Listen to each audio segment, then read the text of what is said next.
Good evening. It's Friday night. You are tuned to the football pitch live on YouTube with myself, Cameron McDonald, and a whole host of guests tonight. We've got Graeme, Duthie, we've got Craig Brown, and also, obviously, we've got our regular co host, Dennis Newell. As always, go ahead, like, subscribe to the podcast live on YouTube and wherever you get good podcasting apps or wherever you get good podcasts on podcasting apps. Tonight, we're going to be talking the game of the season so far. Massive game at Tynecastle on Sunday at 12 o'clock between Hearts and Celtic. We'll also talk Dunfermline Athletic, and we will look back at the European results this week. Another disappointing results for Rangers. Celtic not so much, but as I say, the only place to start is at Tynecastle on Sunday. And Graeme, what do you think? What's your thoughts? It's great being a Hearts fan right now, but I don't know if I like this pressure that's getting put on us. Because at this point last season, after 8 games, we were bottom of the league with 5 points. And it's a very different challenge 12 months later. I'm quite excited. I'm not nervous. I'm excited. Looking forward to it. I mean, that chance to go 8 points clear is huge. I think all the pressure's on Celtic, though, because if they don't win that game, it's massive for them. Psychologically, it can give us a big boost if we win. But I've said for weeks, I don't think Hearts win the title. I've always said that. I think second place is doable, but you do have to think that at some point Celtic will come back because that's just what they do. But the fact that they've got injuries does help us. Carter Vickers out for 3 to 5 months. Maeda's not fit yet. Josh went off last night. Ian Atch went off last night. It's a big chance for Hearts here. We've got a very, very good squad. We've got, for me, our best and strongest squad we've had since 2005, 2006. And the biggest factor for me is Derek McInnes. We've got a very good manager, very experienced, knows what he's doing. He's come in and been fantastic. He's changed the mentality of the team. He's changed the mentality of these players. What I love most is last week against Kilmarnock, we were 3-0 up. Kizreedis tried to shoot from 40 yards and obviously didn't score. A minute later, McInnes took him off. He's already said numerous times on different podcasts he will not accept laziness. And I like that. He set a really high standard. Sunday is going to be massive. It's a full house. I'll be watching it on TV. Couldn't get a ticket to save myself because it's just sold out. But I'm more excited than I am nervous. I think it could be a really good game on Sunday. But as long as Hearts win, I don't care. Yeah. Dennis, as Graeme says there, Derek McInnes, he's an experienced manager. You know, he's been along the course with obviously Kilmarnock, with Aberdeen, with West Brom down south, but he hasn't been in a position where he's being chased, and he certainly hasn't been in a position where he's chased by either of the old firm. It's possibly the only thing that I can see is a fly in the ointment here, because Graeme's right, Hearts are absolutely flying, and they are playing decent football. When they don't play good football, they seem to know how to grind out a result. That's always a sign of a team that can be successful. Grinding out results, you need to do that, I would say, 50% of the season at least. I would change from last week when I made the statement that I felt Kilmarnock would beat Hearts, because sustainability at Tynecastle is something that Graeme's already mentioned that last season at this time we were sitting here talking about the fact that they wouldn't be in the bottom. But you would never have thought at this stage they were going to be up at the top of the league. So my thoughts were, can they sustain this? And I thought the litmus test was last week. And they've proven to me they can. Now, Kilmarnock shot themselves in the foot with mistakes, but they'll all do that in the Premier League, including the big two. So for me, I'm not so much reversing it. I would tip at this moment in time that I can't see light at the end of the tunnel with the old firm. So I would say, Graeme, I think if you're a betting man, stick it on Hearts, because as you rightly said there, Ian Acho come off with Celtic. He's been a poor signing anyway, but I don't think he was even fit to start the game. He lasted 2 minutes and the ball played down the channel, and I seen him making a token gesture to go and shut it down. The ball went kicked up the park, next minute he's lying down. So he was never fit to start that game. So whether it was a case he was on or whatever, he's out. It's no a loss. Kenny coming in, no great. But I don't think you've got a lot of challenges there. Then you look at the defence. You've got Carter Vickers and Alistair Johnson, the two best defenders I've got at the club. Right? They're out, and they're out for a while. Carter Vickers, I expect, is going to be out for 5 months. So you can say to yourself, if you're left with Scales and that's your main defensive player, I'd be rubbing my hands. Now, Derek McInnes has done a great job because the whole infrastructure he's arrived at is perfect for him. You know, I don't think he'd done a great job with Kilmarnock. I know he got them into Europe, but if that was him bringing the same attributes to Hearts, I don't think it would last that long. But because you've got Tony Bloom, his contribution and the whole background, Hearts are beginning to look a really, really strong team all round, and the infrastructure is important. I think they've got that now. And I honestly think that you wouldn't often say that Hearts would be favourites to go and win. And it'll be an absolutely magnificent game. Because I love Tynecastle. The game's so close with the park being right on top of them. And I really fancy Hearts. Yeah, I really do. Yeah.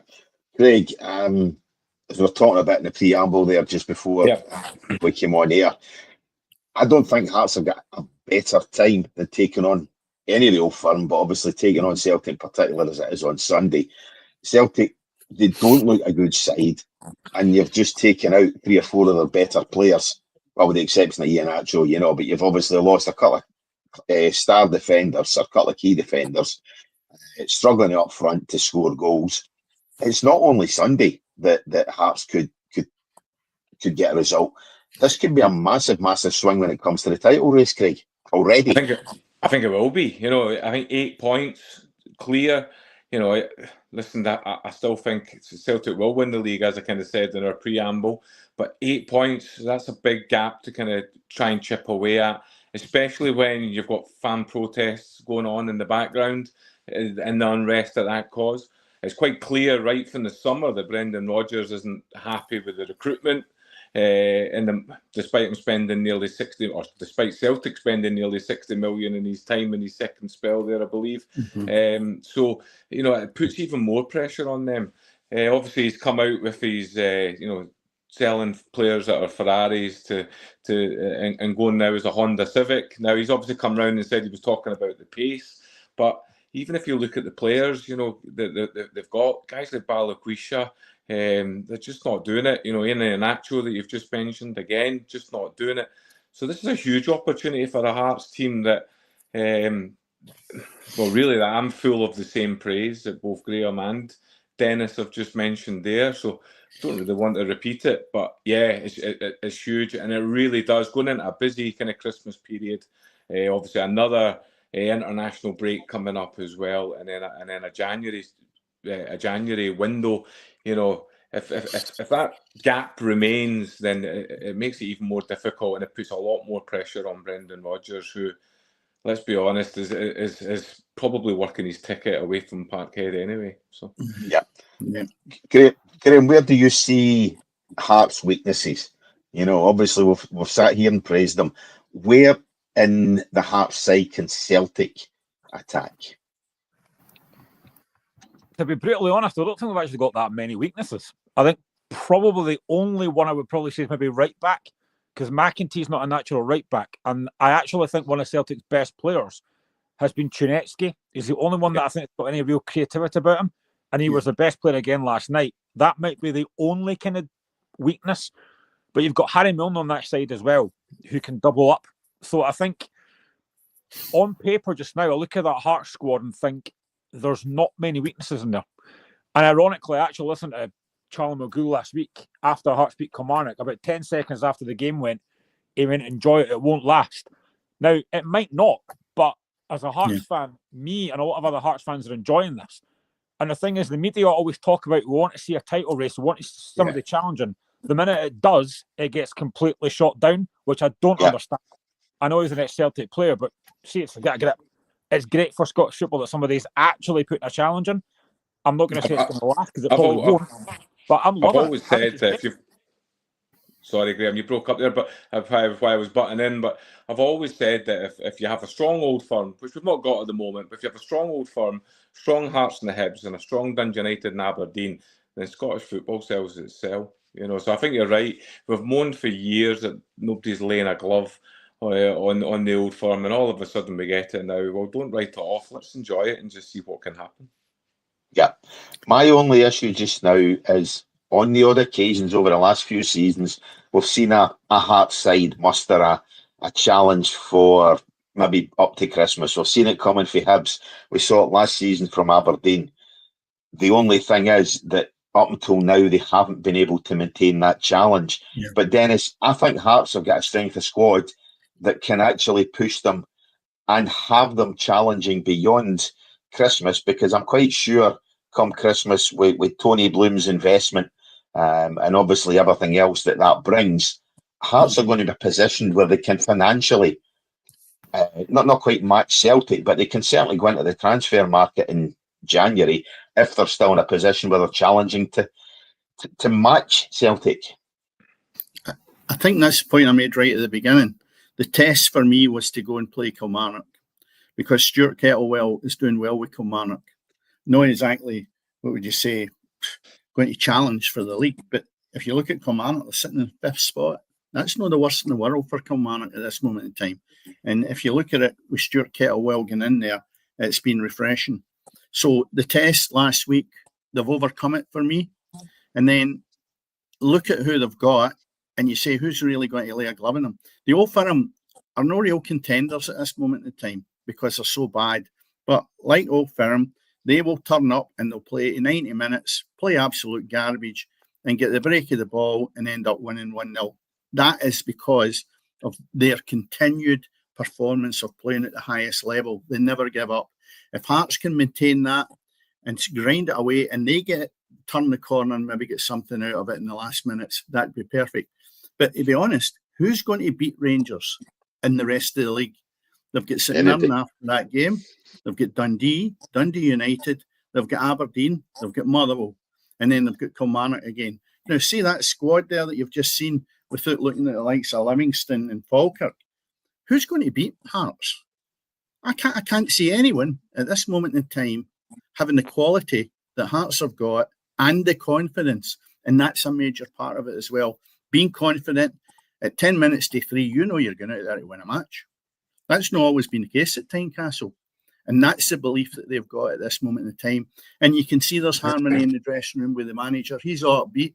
He's almost like a pals act with the guys. That's the best thing you can have if they're performing for you. So I think really, really good position Hearts are in. And I think they're in a better position than, say, Aberdeen were last year when they had that magnificent run. I think there's a different quality there and a different mindset. And I'm maybe raving them at this moment in time, and I could get banana skin after the weekend. But because I wrote them off last week and said Kilmarnock would beat them, I'll take the custard pie and move on that they're really good. You said in the recruitment, Dennis, that and I think I said it as well during mass. But Celtic will outspend Hearts. They will, but are they necessarily going to be signing the same quality that Hearts are? At Jamestown Analytical, the company they're pulling out real good players, not just at Hearts, but okay, they might not be spending the same sums of money that Celtic are, but they're bringing in quality. Guys like Braga and. I've left my notes on my laptop, which isn't working. But these guys could probably get a game for Celtic. And they're probably better than I think if you look at what Celtic's let go just for chasing money, and I've rattled my gums about it since he left, it's Kyogo. They've never replaced him. No. Maeda, who's injured, they've tried to get him as a centre forward. He's dipped big time, and because he's injured, it's no helping their cause either. The boy Kenny's with the left way. Now, Iheanacho was something that Brendan Rodgers had used that player before and raved about him and thought he was excellent. He's murder for Celtic, right? I think he was struggling the rest of the Premier League as well. He might be okay at a lower level, but we're talking here about top flight. And that's why I say he's murder. He's not good enough. If you look at the Old Firm in general, he's poorer than Dessers ever was, and I slaughtered him all the time. And you can see all the forwards that the Old Firm have had. They're really, really poor. And I think that's bad management, more so in the Celtic part, because I think Brendan Rodgers is a freer role in who comes in and who goes out. Mm-hmm. Whereas over at Ibrox, which hopefully we'll get to at some point, But no, I think Hearts, because they have got better infrastructure and the way the director of football looking at it brings players in that are fit for purpose. Celtic are not doing that. I still can't get over spending all that money in Ingles at Parkhead, and you know, he's shoddy in the standard that what you would expect it when it's Old Firm. Yeah. So no, Hearts have got that formula right, and it's maybe a leaf out of the book of Tony Bloom that other clubs should maybe look at. I mean, how much has Hearts actually spent, Graeme, on players? Our next spend is 200,000 to 300,000. We spent 1.7 million on Ajew. We spent about. I think the biggest thing is we offlaid that with the money we got for James Penrice. We let him go for £2 million, so we've kind of spent that. Yeah, and that was a player that I thought was really good at Hearts. You know, and I thought, have they made the wrong decision there? Because I did sing his praises last year, and when he went, I went, are they doing the right thing here? I'll tell you what, it's not really affected you in any way. No, really, really good Hearts at this moment in time. Long may it continue, because it's good to get the Premier League shook up. And it means then that the two big ones, if we want to call them that, need to get their act together. Yeah. Because it would be good if Hearts did win it, or some other team started to make a wee bit of progress in the Premier League that wasn't a two-horse race. And it's certainly not going to be like that this year. No, it's not. Graeme, we're 8 games into the season. Has it came too soon for Hearts? Possibly, but this is the thing. I think it is very early in the season. No matter what happened on Sunday, win, lose or draw, you win nothing in October. It's a long season. Yep. Won and lost. So I will never, even if we win on Sunday, I will never say that we're going to win the league, because it's a long way to go. You've only got a little bit to 2011, 2012. Since then, Celtic won 13 titles. They know how to win leagues. We don't. So it's a big thing. But I think the one thing I will say about Hearts, I kind of Dennis mentioned a minute ago, I actually do think this Hearts squad is a lot stronger than Aberdeen's was last season. And the thing is, at this point last season, Aberdeen were never 5 points clear. At this point last season, they were second. They were never in this position. And I think the big thing for me is, even if we do get beat on Sunday, which, listen, we might do, I don't think we'll go on a run like Aberdeen did last season when they lost that first game and they just kept spiralling. I believe this squad is strong enough that if we do lose, we can pick it back up again. We did it against St Mirren in the League Cup. We got beat and then went on a run of winning games. So I do think the squad is strong enough to still keep winning games. But I think to be sitting here after, I've already seen a lot of Hearts fans and a lot of folks say, Hearts could win this league. For me, it's far too early. But I don't disagree with any Hearts fan that wants to dream, because why not? We're football fans. You've got to dream when you're top of the league. But I just think it is far too early to be talking about league titles in October when nothing is won then. You would never do that in a dressing room, right? But we're sitting here analysing where Hearts are compared to last year, what progress they have made in that 12 months, if you want to call it that, and it's massive. And you also do knock the Old Firm for the decline in name. So it's only my opinion, which is any time, and look at it and say, there's no reason the way the Old Firm are playing just now and the way Hearts are playing at this moment in time that they can't win the league. I think the best chance in a long number of years. Yeah. I mean, none of us were sitting here last season talking Aberdeen are going to win the league. They might put up a challenge, but none of us ever thought that was a possibility. It's a different kettle of fish this season. As remarkable as the improvement in Hearts has been over the last 12 months, the decline of the other two, particularly Celtic, I think, has been as dramatic, and that's the thing. It's a massive improvement in what's happening in Edinburgh, but in Glasgow, it's just going from one shambles to another, Craig. Yeah, no, it is, and and probably it depends how you look at Scottish football, but I certainly think from a domestic league stage, it's given opportunities to other teams to come in and show what they can do. And I think that's quite exciting. You know, you spoke about Kilmarnock and the job that Kettlewell's done. You know, Robinson at St Mirren, a good win at Dundee United. You know, they're now showing what they're all about, and it's maybe more of a level playing field. So you can talk about standards and quality and all these different things, but ultimately, I think as football fans, we all want to see a tight league, and we all want to see, you know, young prospects coming through and all these kind of things. And I think we're getting that this season. Yeah. Rangers and Celtic fans, of course, are going to moan about the way their clubs have been run, but yeah, I think as Scottish football fans, I find it exciting, and I get to the stage now where I'm actually looking forward to. I know we're only 8 games in, but I'm looking forward to the weekends now and the stories and the drama that's going to come with it. Yeah, I mean, the one thing is, Graeme, I'm saying there about a decline in the 2 Glasgow clubs.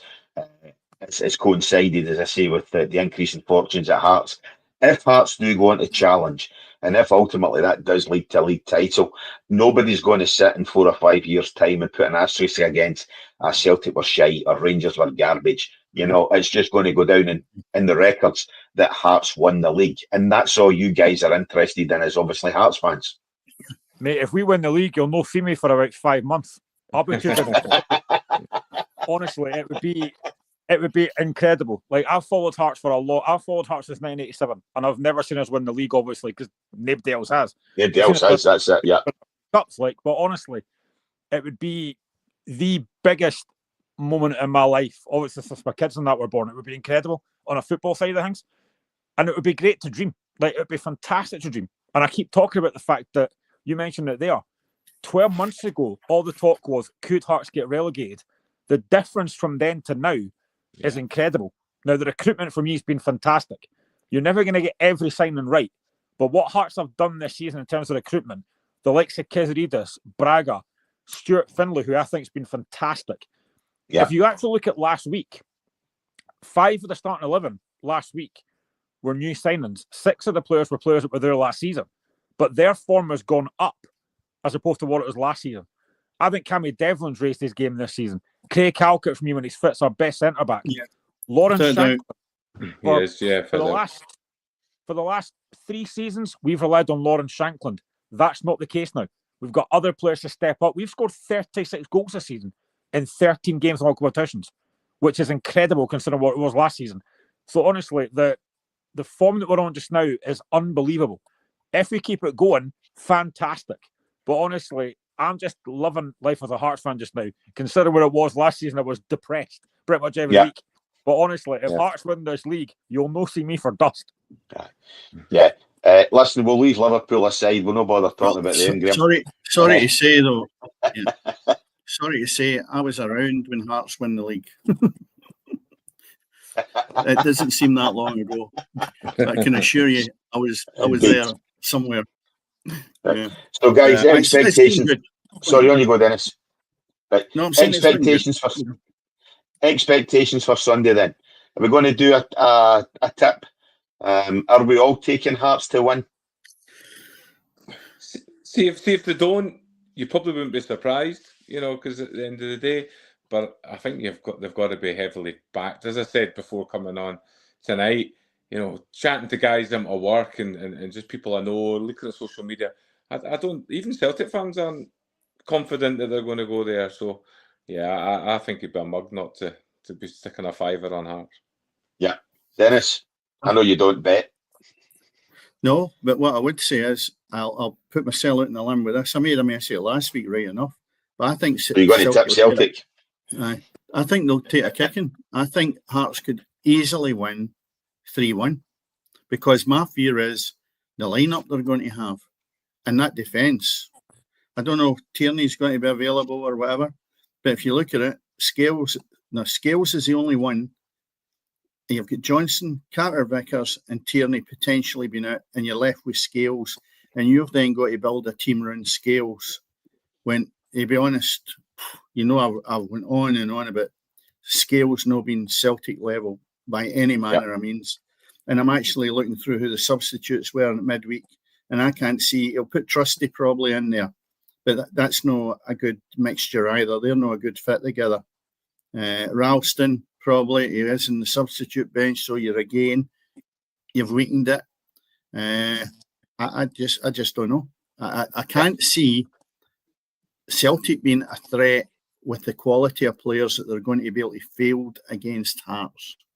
Now, it might not be forever, but this is the best opportunity that Hearts are going to have, and I'll say 3-1 to Hearts. Yeah, Graeme, I think it benefits you that Celtic got a win last night, because very, very rarely do Celtic lose 2 games in a bounce.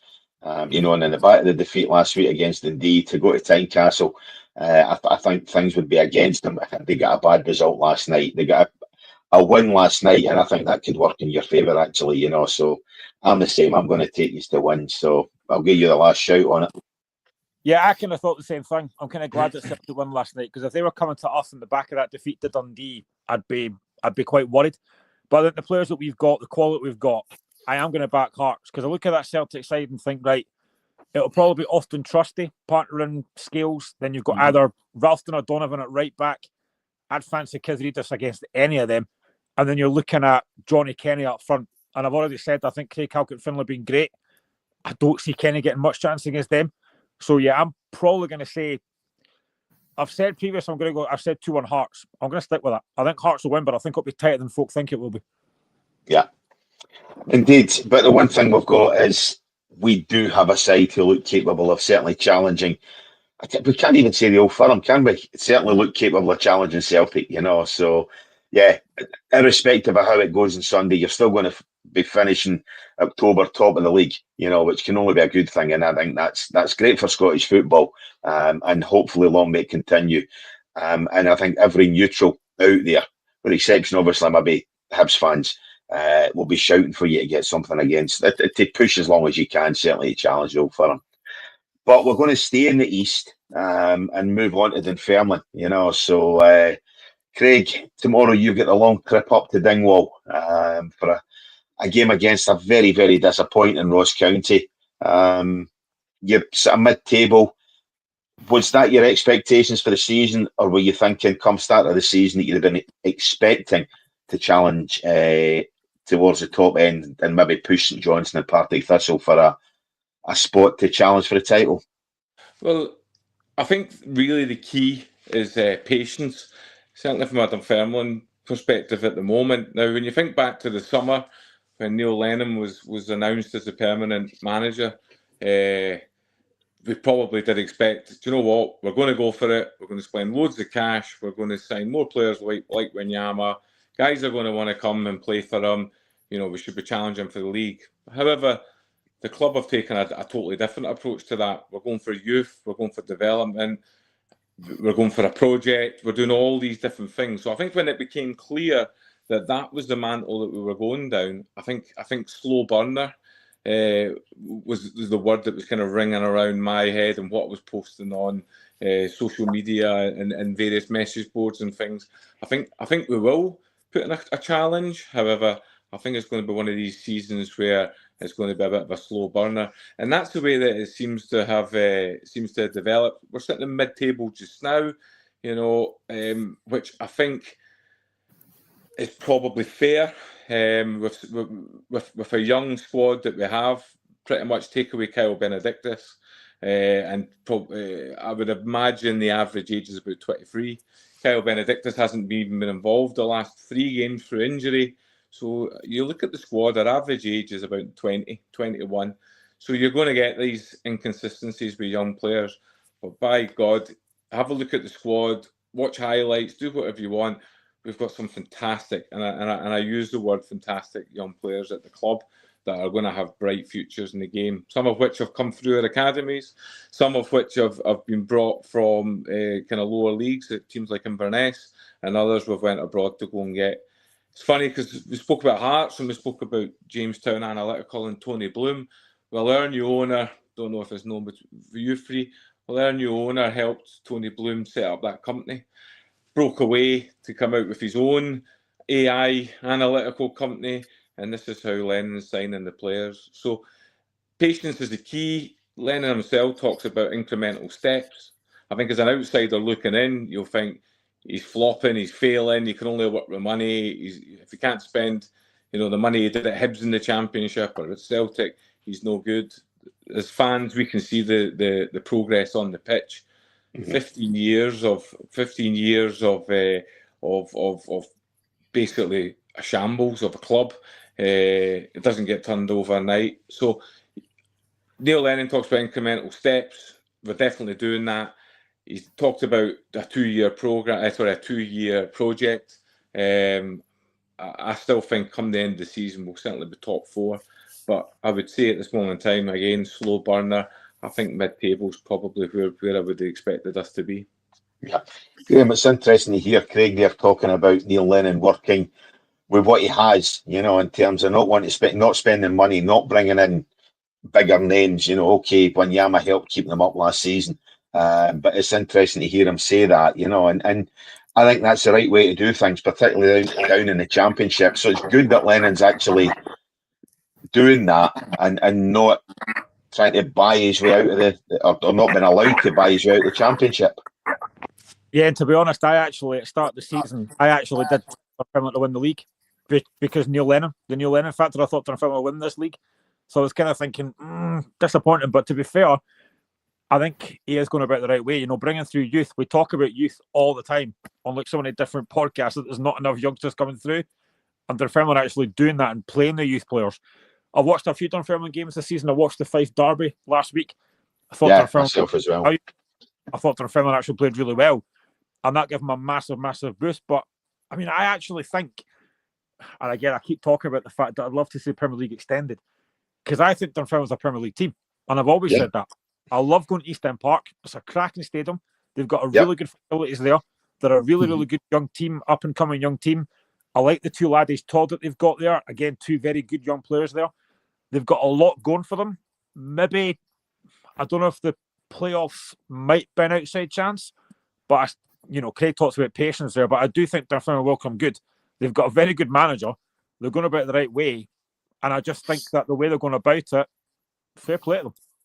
Yeah. Dennis, if you're old enough to remember Hearts winning the league, you're probably old enough to remember Dunfermline winning the cup. You know, definitely. Well, seriously, I can remember that. Jock Stein and the day. Look, when I used to go and watch football, going to Dunfermline was the same as going to any of the big teams. The Hibs, the Hearts, the Aberdeens. Dunfermline was as big, if not even bigger than, say, the Dundee teams. And the stadium and the setup that they've got is absolutely brilliant. There is no question of doubt that they have got the infrastructure there. Now, the problem is, how quick can they run? Because having looked at the games that they've played, most of the teams that they've come up against have been below them. And just looking at the fixtures, the Ross County game tomorrow, I think Dunfermline will take care of that. But then I look into, the Friday the 31st, which is a good one to watch on the television, will be Ayr United playing Dunfermline, who I think Ayr have already beaten Dunfermline. And then when you look into the next game after that, you've got St Johnstone. Now, they are the 2 mountains, I think, that Dunfermline have got to climb. Tomorrow will take care of itself. And by the 8th of November, I would then see if they're really going to be contenders for getting in that maybe top 3 or 4 spots. Because after that, you know, it can cause a lot of damage. But I'll tell you what, they're going along great. And, you know, we've looked at them a few times over the years and they've been struggling big time. And Dunfermline should never be struggling. No, as I say, with the size of the town and the facilities they've got, definitely should be in the position they're in, if not better. And you're right when you say earlier, I think they're a Premier League team. When I look at some of the Premier League teams, I think that they've got more about them than the teams that are in there. Yeah, it brings us back to, I know obviously a few weeks ago we recorded an episode regarding league reconstruction. I think we all had internet problems that night, and Christ knows what happened, but obviously we weren't able to put that out. But Graeme, on that episode, you talked obviously about league reconstruction, about expanding the Premier League, and obviously what we do lower down the table in terms of regionalising and everything else. But there cannot Well, there will be, unfortunately, but we have to look at reconstructing our leagues. You know, when we look at even how badly we're doing in Europe and everything else, you know, any arguments for this 12-team stale league that we have goes right out the window, you know, and we need to look at 16 to 18 teams. Forget 14. That's a halfway house. You know, we need to be looking at 16, 18 sides. And when you throw in St Johnstone, Dunfermline, Partick Thistle, Ayr United, Greenock Morton are a big side. Okay, Cappielows, sorry, is a bit of a shit show. But at the end of the day, there's still a massive side with a massive history. You know, there's no reason why we do not expand, or why we do not expand the top league to 16 to 18 sides, other than obviously the greed is good and they're great. Yeah, I mean, sorry, go Craig. No, just on that, but also as well, you just got to look at how tight it is. Yes, St Johnstone have got a little cushion there at the top now, but over year after year after year, the Championship's been one of the tightest leagues in Scotland. Yeah, it has been. And Graeme obviously is a Hearts fan, a guy who supports a side in the Premier League. To open that league up, you know, to bring in freshness, to whatever you want to call it, it can only be good, I think, for scaling Scottish football. I don't know how many podcasts I've done about this, but honestly, I've said for so long that the league should have got extended to 18 teams in 2020 when COVID hit. But the reason they won't do it is because the TV companies want the guaranteed Celtic Rangers games, the 4 games. That's why they don't do it. But they had a big opportunity to extend the league because teams like Dunfermline should be in the Premier League. It would make it far more competitive. I think you'd have full houses pretty much every game. And it's something different. The league gets stale when you keep playing the same team potentially 4 times a season, even more if you get them in the cup competitions. It gets stale. It gets boring. You want to see something different. I would love to go Easton Park or Firhill or Cappielow just for something a bit different, but they won't do it because they want those 4 Celtic Rangers games. And I've said this for so long. If they had done this, if Neil Doncaster had done this during COVID and said, you know what, this is a completely different thing here. We're going to extend the league. We're going to go to 18 teams. Teams might have complained about it, but after a while, they get used to it. And they should have done it then. But no, what they did was they let teams vote. And of course, every team voted for their own self-interest because that's what teams do. But honestly, I think teams like Dunfermline, Partick, Morton and that should be in the Premier League because it does get boring. And I will say, I think Craig mentioned it there actually. I've said this before as well. For me, the Scottish Championship is one of the best leagues in Scotland. It's so tight. It's so competitive. Anyone can beat anyone else. The Friday night Championship games are something I actually quite look forward to. But seriously, the league needs to get extended. And I've said this for so long, and I will continue to say it. Yeah. Dennis, it's right. The leagues out with the SPL or out with the Premier League are better value. They're more exciting. They go more to the wire. Whether the standard of football, I don't think there's even that great a standard that drop off in the standard of football. I was at Falkirk Dunfermline last season, thoroughly enjoyed it. I don't think that standard has dropped off. And other than this season where we've got Hearts mounting a challenge come towards the end of October, when you look at the Championship, you look at League One, you look at League Two, you don't get runaway winners. You know, it's open. Yeah, you're looking at maybe down the bottom of the table, there's sides cut adrift, but that's been the last couple of seasons due to financial irregularities. We don't have that. And I mean, even looking down at League Two, Edinburgh City have clawed their way back up from negative 15 points to now a bit of parity, you know. So we need to look at what we're doing lower down the leagues. You know, if we want our game to continue, if we want it to start to flourish again, Dennis, we need to do something lower down the leagues in terms of obviously the reconstruction, the expansion of the Premier League and changing what we've got down in League One and League Two as well. I think we could beat the drum about this until I'm under the ground because they've got dinosaurs running the game that don't do it for the supporters. Listen, I've seen it in directors as well at clubs. They have self-interest and there's where it ends. For the future of the game, it's like somebody picking up a piece of litter. They think, oh, it'll no matter, doesn't matter. Or looking after your carbon footprint or whatever. okay, I don't care. I think football's a bit like that. They just don't care because they're in their own comfort zone. And you talk about the Premier League, as Graeme says, self-interest, they're not going to vote for change. No. They're not going to vote for change. They're not going to go to Arbroath and think this is great, the Old Firm, are they? I mean, that's what you're up against. So I can see there is a reason behind it. But when I actually rhymed off the fixtures that Hearts have coming up, I'd rather been throwing St Johnstone, Thistle, Dunfermline into the ring, maybe Morton. That'd be great. I think that freshens up.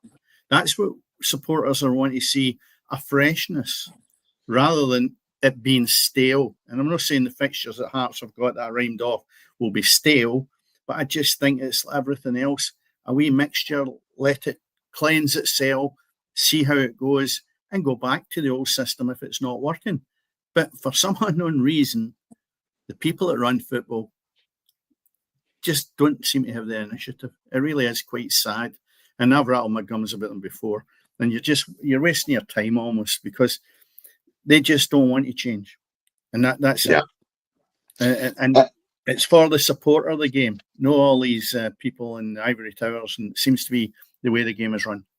Yeah, it is the greed is good brigade that's stopping change. It's whether it's directors of St Mirren want to try and get the Old Firm coming to them 4 times a season, or whether it's, as we say, Rangers and Celtic feeling that they can sell the product better to Sky because they get their guaranteed games. Yeah, you can.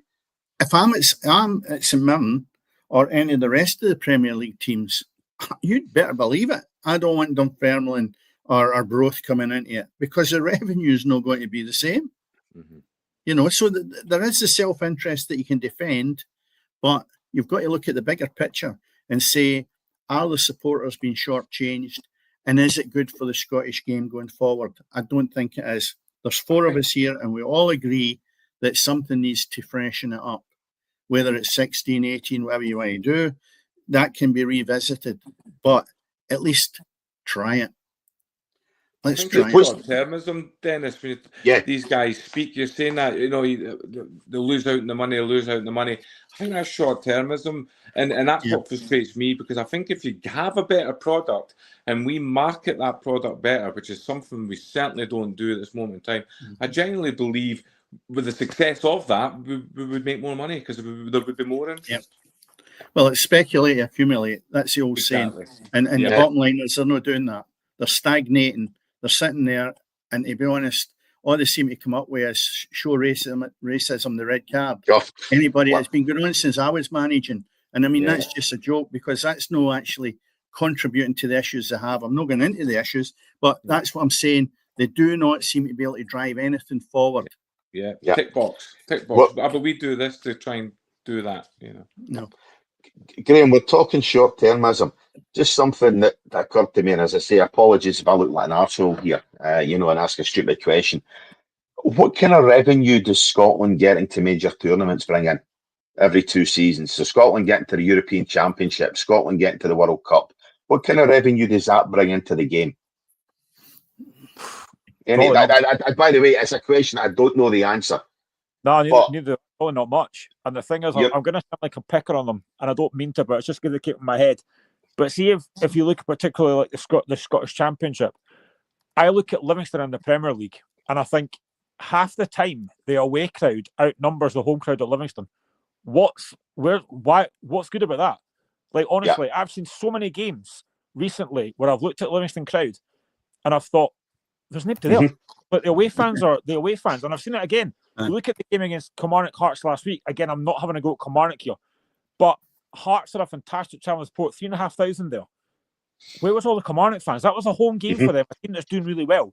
This grinds my gears at times, where sometimes the home fans are outnumbered by the away fans, and that really annoys me.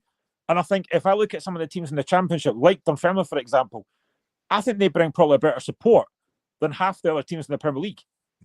For me. Well, we'll easily take 1,000, 1,500 in a away game. Well, I certainly in the last couple of years, even though we've been dire, I can't really think of many times where we've taken less than 600. As I say, I was at the game against Falkirk last season. I know it's deemed a local derby, but you certainly filled that away stand at Falkirk last season, and that's for a league game against a side that was flying and fully expected to push for the championship, And yeah, I know it's a derby, but the point I was making in terms, obviously, that the Scotland international squad, to me, the revenue that would create potentially for the game would be on a par with what we can sell the game to Sky. Every 2 seasons. And this short-termism is not only killing the game in terms of what it is to sell it to the TV companies and to sell it for spectators, it's also ruining the chances, I think, of the Scottish international side of progressing to major tournaments. We're all excited at the fact that Scotland international side could be looking at a World Cup qualification, if things go well in the next 2 games. But that's once in a blue moon. We don't do it regularly. And I think part of that is the fact that our league setup does absolutely nothing to promote our international side. But Cammy, it's all down to the fact of what Craig said there. It's a product. Now, if you look at it, for the World Cup, right, FIFA forecast around $8.9 billion in total revenue relating to FIFA's World Cup, with $3.92 billion from TV rights. We're lucky if we get £3.92 as against the quality that you're going to have in the World Cup. So, there's money there, but again, it doesn't get distributed. And sometimes I'm not going to go where SFA. I mean, we've got the Scottish ladies team. I'm not going to have a go at them, but when we're penny pinching, they're over in Morocco having a friendly tomorrow or tonight. And I know the under-23s were up in playing at Wraith Rovers yesterday against Sweden because the Swedish team were in the hotel I was in yesterday working it. So there's a lot of revenue gets spent that doesn't get distributed to the men. And I think sometimes we should maybe hold back a wee bit. Yes, give the women what we feel is a requirement to go on and do well. But there seems an excess sometimes when I think we're looking at some of these teams in that championship, and some of them have not got 2 pennies to rub together, and they're surviving. Yeah. And it's the distribution, the wealth being distributed properly that I would like to see a bit more. And I've only picked up the women's game. That's no relevant to when you see the bigger picture. The bigger picture is there is money out there and it's not been filtered down to where it should be. And that's into the championship or going out and getting revenue. And again, Craig, you're right. The product doesn't deserve it in a lot of ways. If you look at the European games and you were looking at a sponsor to come in and sponsor the Old Firm on the back of the 2 games, you'd be like, you're having a laugh.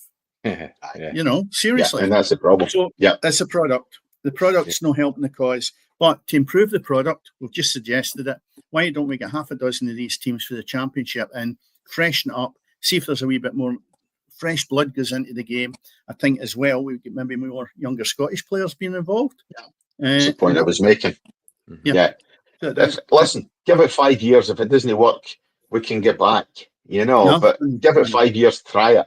There's nothing to be gained for staying as it is, and why not give it a bash? Let's see, bring it in. Does it work? And if it doesn't work, well, hey, listen, nothing ventured, nothing gained. I would go beyond that, though. I go beyond it and say we need summer football. You've heard that one before. I've heard that one before as well. But anyway, sorry, Craig, I know we were going to talk Dunfermline. We sort of expanded it slightly. But let's move into Europe and let's look at the Champions League. We'll look at some of the results this week with a goal fest on Tuesday night. Barcelona scoring 6, Paris Saint-Germain scoring 7, Arsenal getting 4, Dortmund getting 4, even Newcastle a great 3-0 victory at St James's Park over Benfica. PSV Eindhoven, I don't know if any of you watched the highlights of that, but 6-2 victory over Napoli.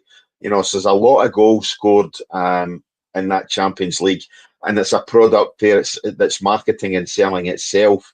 When we look at the games on Wednesday, Bayern 4-0 victors, Liverpool getting 5 in Germany, Chelsea beating Ajax 5. So some fantastic results there as well in the Champions League. And then we look at last night, Celtic winning 2-1, Rangers losing 3-0. I'm going to ask you a question here. Rangers' first goal. Has anybody seen James Tavernier yet? Have they found him? Because he was definitely posted missing at that first goal. Well, I've listened to his press conferences or after the match, and he said he was absolutely raging because we were disgraceful and all the rest of it. And a fella saying, "Whoa, you need to watch the game back, son, because I'm telling you, you were the bomb scare at the first goal." I couldn't believe, and Cammy, I touched on this last week or the week before that, about how the amount of years he's been at Ibrox and he still can't defend. Yep. I don't know how many managers he's worked under, but he still can't defend. And it was proven last night. He's ball watching all over the place. And I'm thinking, you should be better than that. It's actually getting worse, his defensive qualities. Now, whether it's because he's run ragged and he's feeling he needs to control the whole pitch, I don't know. And I know he was really angry at it, but it was part of it was himself to blame for that. Yeah. But yeah, you're right when you say, where was he? I don't know if any of you guys seen the rest of the game, but I watched the 2 matches. That was 3 years of my life. I'll never get back. At my age, that's important. Yeah, I watched some highlights. I was instructed by one of the guys I work with to watch the highlights, and as I say, it was just basically up to the first goal. I think by that time I'd had enough, But every chance that Brand came forward, came down that left-hand side, Tavernier's, if he's no posted missing, he's marking a blade of grass round the penalty spot, or he's stranded inside the 6-yard box. Dennis is right, his defending is getting worse and worse. And if that's the best Rangers can offer as captain and right back, by Christ, it's little wonder they're struggling down the bottom half of that Premier League. Yeah, I've always said that Tavernier can't defend. He's awful defensively. He's always been like that. Yeah, but you just need to look at the whole team, though. Again, we could touch on the new appointment because last week when we sat here, we were talking about a different guy in charge altogether and how it was going to work when he might not be here to the 22nd of November. And lo and behold, bang, you're out with a guy now that's been appointed who went in for, and it's really funny when you think it. See, when Russell Martin was sacked at Southampton, he was in for the job and tipped for it. Yeah. So maybe he follows Russell Martin a bit. Maybe he'll see where Russell Martin goes.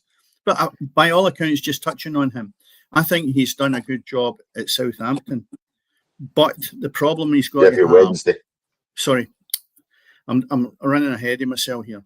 Yeah. The job he done at Sheffield Wednesday, by all accounts, was really good. The problem he's got is the quality of the players here that I've been saying week in and week out. There's clubs you can go to, and it doesn't matter how good you are. If the players are so bad that you can't get them to play any better than what they are, and you see them right away, then you're not going to make any inroads. I mean, he took off the culprits last night that were not good enough. I'll give him that. They were showing up, the big defender. You've only got 5 subs. Sorry? You've only got 5 subs. I know that. But, well, let's put it this way. He took 4 of them off at a point when I thought they have not done the gig. And he's seen it, right? They were probably the poorer players in the starting 11. And he identified that. Now, that's a good sign. Unfortunately, the people he's putting on are probably poorer. So he's got a right hard shift there. And, I think the guy's got to be given a chance. But as a team, they were really, really poor. And it could have been a lot more goals against Rangers last night. And again, it's just a pity you had any Rangers on Sunday, Graeme. Not much between the two. This whole Rangers manager thing is an absolute shambles. I mean, how do you go? Steven Gerrard was apparently flown over for talks. He then turns it down. You then go to Kevin Muscat. He turns it down. 2 days before that, Danny Rojo pulled out of talks, and now he's the manager. What an absolute shambles they are. And then you've got a guy in Kevin Thelwell who appoints his son as head of recruitment. Seriously, what an absolute shambles that club is. I think, though, that the manager will stay longer than some of the directors I think that's the way it'll be. I think now, if they lose to Celtic in the League Cup, I think you'll find that these two at the top, Stuart as well, will end up going. But the main man at the club, the American, was interviewed after the game at the weekend, and he actually felt that we haven't seen the best of the players. And I'm thinking, you're not a soccer guy or a football guy. You don't know what a good player is, because you've allowed somebody to spend £8 million on a guy who scored 5 goals in 2021. Yeah, so you say to yourself, inquiry into that. Aye, but you say to yourself, why have you allowed that? Because you don't know anything about football, and you've just allowed these two people at the side of you that you're making them bulletproof. So I think the supporters will not be targeting the manager. They'll give him a shout. They will target the two directors. But apparently they were targeted at the airport last night, and even I think the manager got a bit of stick when it was probably false. He went over to speak to the supporters after the game, and he got a wee bit of stick. Well, it's self-inflicted. You don't go near these guys till you start putting a mark in the sand here that you're going to do a job. So it's pretty poor at this moment in time, and I can't see it getting any better soon. Yeah. We talk about the recruitment at Celtic Park, and obviously, Graham's, how great the recruitment has been at Tynecastle. The recruitment at Rangers is nothing short of shambolic, and I don't think you can blame anybody other than the Thelwells, or certainly Kevin Thelwell, for that recruitment. Why you can go and spend £8 million on a player who, Dennis, you could get 4 or 5 Dessers, or whatever. Dessers is 4 or 5 times the player. There's where I was going with that one. That he is. His goal scoring record is, to be fair, you, me, Craig, Graeme, Tommy Ross, and whoever else has scored more goals than that boy has. Is just that there has to be some kind of inquiry into how Thelwell's been allowed to spend £8 million on that player. Some of the recruitment's been appalling. And you're right, there has to be questions asked behind the scenes as to what's going dramatically wrong over a summer for Rangers Football Club. But it's going to take another. I don't know how much Rangers have spent, so I'll use the ballpark of 30 million. I don't know, but it's going to take another 29. Yeah. Is it 29? Well, that was quite a good guess then. But it's going to take another 29, 30 million to turn it over again, because it's just it's. But how much damage can be done until the window opens? That's the problem. It's not as if it's just round the corner. You've got a right few games that Rangers have. Season's a write-off. Yeah, the season's a write-off. But how far? What do you call a write-off, Cammy? Struggling for relegation, maybe playing against Dundee and Livingston down at the bottom of the league. Bottom six. That's the Rangers supporters won't put up with that, because they are very strong-minded, and they're very vocal. I don't even think Hearts supporters, as much as they love the club as much, would have the same effect if they were being served up the same rubbish, because Rangers is a massive club throughout the world, and these supporters just don't lie down to it. And that's where the problem's going to be between now and, say, as I say, the League Cup even. If he's not win games between now and then, I don't Graeme, Rangers have done exactly what you did last season. In terms, obviously, Naismith got sacked very early in the season. You brought in the guy, I forgot his name already. You brought in Critchley. You brought in Critchley. Rangers have obviously brought in Danny Roll. And obviously, he's not got a result in his first game, which is hardly surprising. He had 48 hours to work with rubbish. Mm-hmm. But can you see Danny Roll being out of a job as quickly as what Critchley was at Hearts? Or do you think the supporters will give him a wee bit of time, given that the problems definitely appear to be recruitment and off the park? I think he was under pressure straight away because he wasn't first choice. And he's coming in a team that's not his. These are Russell Martin's players. So I do think some Rangers fans will give him time. But again, if he wins games, then folk will get behind him. If he doesn't win games, then he's under pressure. But again, you look at Rangers, in fact, they got rid of guys like Dessers, Igamani and Cherny. And what have they replaced them with? Chermiti, who can't score, Majowski, who looks a shadow of where he was a couple of seasons ago for Aberdeen, and they brought in a guy like Mikey Moore, who was meant to be the next best thing at Tottenham. He's been awful so far.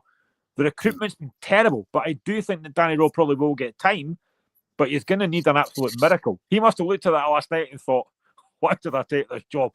Because this team are absolute gash. They are brutal. Honestly, they are so poor. Yeah, indeed. You look at the fixtures just so we can get a flavour for what's there. There's Kilmarnock tomorrow. Then you've got a Wednesday game against Hibs at Easter Road. That'll be a tough one. And then you've got the League Cup on the Sunday. Yeah. Against Celtic. And then you've got Europa League against Roma. And then the banana skin that you might expect, because they'll be flying high as well, is Dundee. So, you just look at the next 1, 2, 3, 4, 5 games, and I look and think, what can they actually get out of any of the games? I don't think they can get anything. And see if he gets nothing. You're not trying to tell me that the pressure's not going to be heaped on him already.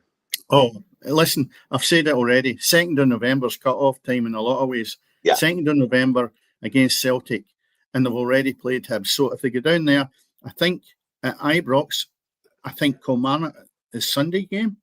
I think Kilmarnock can maybe at least sneak a draw there. Hibs could win at Easter Road. And between Celtic and Rangers, that might be saving grace, because Celtic was so bad that he could turn them over, and that's his got a lease of life. Yeah, I think one glimmer. I think one glimmer of hope that Rangers fans should have is that obviously in the Barry Bannon and Josh Windass have spoke very highly of this guy way before he was even linked with the Celtic. The Rangers job, and described him as top drawer. So I think that's the one kind of glimmer of hope that they should have to cling on to, if nothing else. I think if you're looking at Russell Martin came up here, and virtually every Southampton man, or every Southampton fan to a man, thought you brought a donkey up there.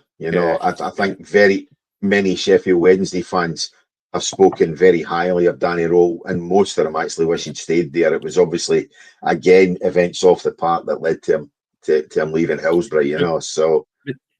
But see, the point that takes it to the stage where the guy's obviously do a manager's job, because he's been at Sheffield Wednesday. He's trying to get the Southampton job. He's already tried and been knocked back for the Rangers job, and they ended up third choice or whatever. Right, so he's keen to get into management at a high level. But if he's not allowed to sign the players that he likes, he's not going to get any progression, because it's looking like Gerrard came and spoke to them. We'll never know at this moment in time. And I got the feeling that he was not going to have an open checkbook to go and bring in who he wanted. I think they're still looking at thinking, right, sporting director's there to make the choices, technical director, whatever else you want to call them, and they'll be doing the business. You're just a coach, get out and manage them. And that'll be a problem. If he's got that, he's on a hiding to none, because we've seen their qualities. Well, Graeme, when you look at what you guys are doing, sporting directors, guys signing players for the manager or for the coach or whatever, it's working at Tynecastle. Who's to say that with the right appointments at Rangers or the right recruitment at Rangers, it can't work there? That's the problem, though. We've got our structure absolutely spot on. Yeah. I don't really think Rangers are going to do that. They seem like an absolute basket case just now. And like I said, when you've got Kevin Thirlwell appointing his own son to recruitment, that speaks volumes for me. Yeah. So I think Rangers have got so many problems just now. One of the biggest ones is they can't win games, and they cannot defend. Every game you go into now, it used to be a case that for a long, long time, as a football fan, you used to fear Celtic and Rangers. That's gone this season. There is fear against any of those teams. Yeah, 100%. 100%. Well, it remains to be seen, obviously, what's going to happen at both Old Firm clubs. Yeah. Sunday promises to be an absolute cracking game anyway at Tynecastle, but I think that's more to do with Hearts rather than obviously the opposition, and I think that's great for Scottish football. You have been listening tonight to the Football Pitch, as I say, live on YouTube. Go ahead, please give us some likes, give us a subscription. It does help us out enormously. Thanks very much, as always, to Dennis Newell. Dennis, we'll catch up again, obviously. We're here next week. Graeme, it's always great to talk Hearts. It's always great to hear your views. And again, the discussion on league reconstruction. Apologies, Craig, it overshadowed a wee bit of Dunfermline, you know, but hey, listen, I'm quite sure it's something you agree with as well. So thanks to everybody tonight. Thanks to you guys for listening. All that remains to be seen is, don't forget, everything is always happening on the pitch. Good night. Good night.